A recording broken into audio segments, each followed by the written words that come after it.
Esra biraz bekleyin.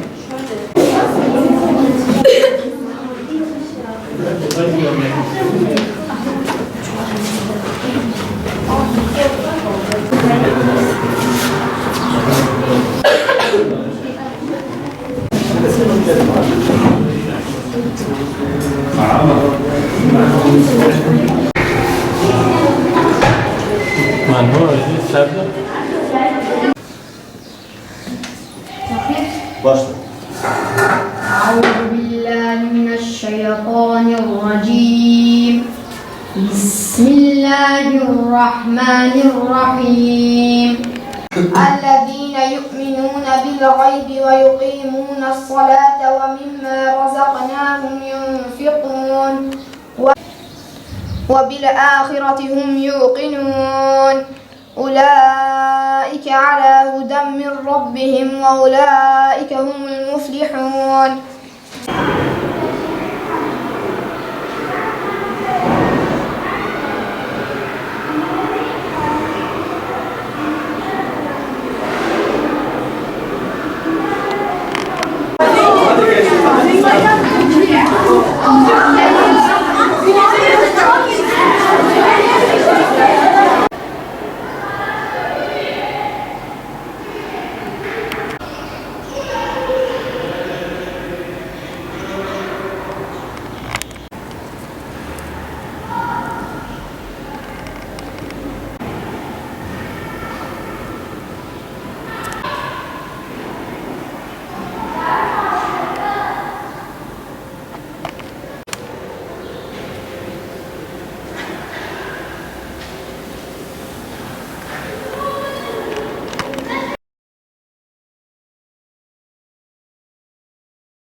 Ailemizi dua ederek gücümüzü değerlendirelim.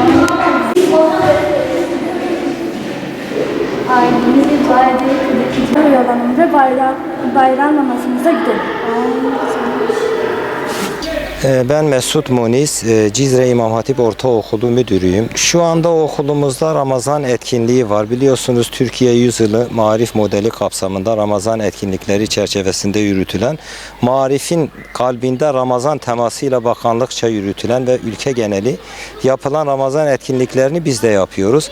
Ramazan'ın ruhuna uygun bir şekilde, maneviyatına uygun bir şekilde çocuklarımızla beraber yoğun bir etkinlik programı içerisinde bulunduk ve bu etkinlikler halen devam ediyor.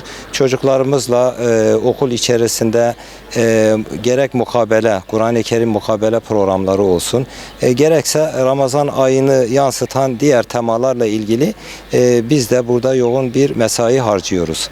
Marif modeline uygun olarak yine geliştirdiğimiz, kendi düşündüğümüz projeler de oldu. Yine MEP din öğretiminden aldığımız, yine onların yayınladığı projelerden örnek olarak uyguladığımız projeler de oldu. Biz öğrencilerimizle hep birlikte sınıflarımızı yine böyle canlandırdık. Ramazan ruhunu yaşatmak adına sınıflarımızda süslemeler yaptık. Hoş geldin Ramazan etkinlikleri yaptık. Yine aynı şekilde her Ramazan'da gerçekleşen mukabele etkinliğini de okulumuzda başlattık. Ailemizi dua ederek gücümüzü değerlendirelim. Oyalanın ve bayram namazımıza gidelim. Oruçla ilgili bir ayet ve hadis öğreteceğim. Ne kadar güzel. Abdest alarak öğle namazımızı kılalım. Şimdi Ramazan ayımız bizim için çok önemli ve mübarek bir aydır.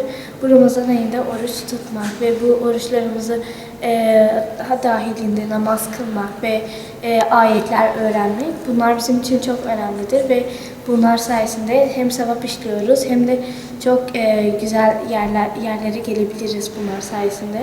Ayrıca sadaka kutusu şeylerimiz de var. Sadaka kutusuna gönlümüzden koptuğunca sadaka koymak, bu bize sevap işletir. Her gün gelip panoya bakıyoruz ve bu panolardaki Pano hazırladık. Bu panoda maniler, ayetler ve sureler yazılıyor.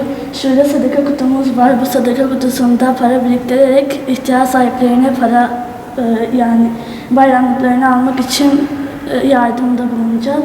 Şurada iftar saatlerimiz var. Burada işte öğle namazımızı kılmak için, saatleri falan bakmak için ondan yararlanıyoruz. Şurada iyilik, paylaşmak, sabır etmek bunlar çok önemli. Şurada işte yardımlaşmak için buraya el birliğiyle para koymak, ihtiyaç sahiplerine yardım etmek çok önemli. Bu mübarek ayda küfür etmeden birbirlerine yardımlaşarak anlaşmak çok önemlidir.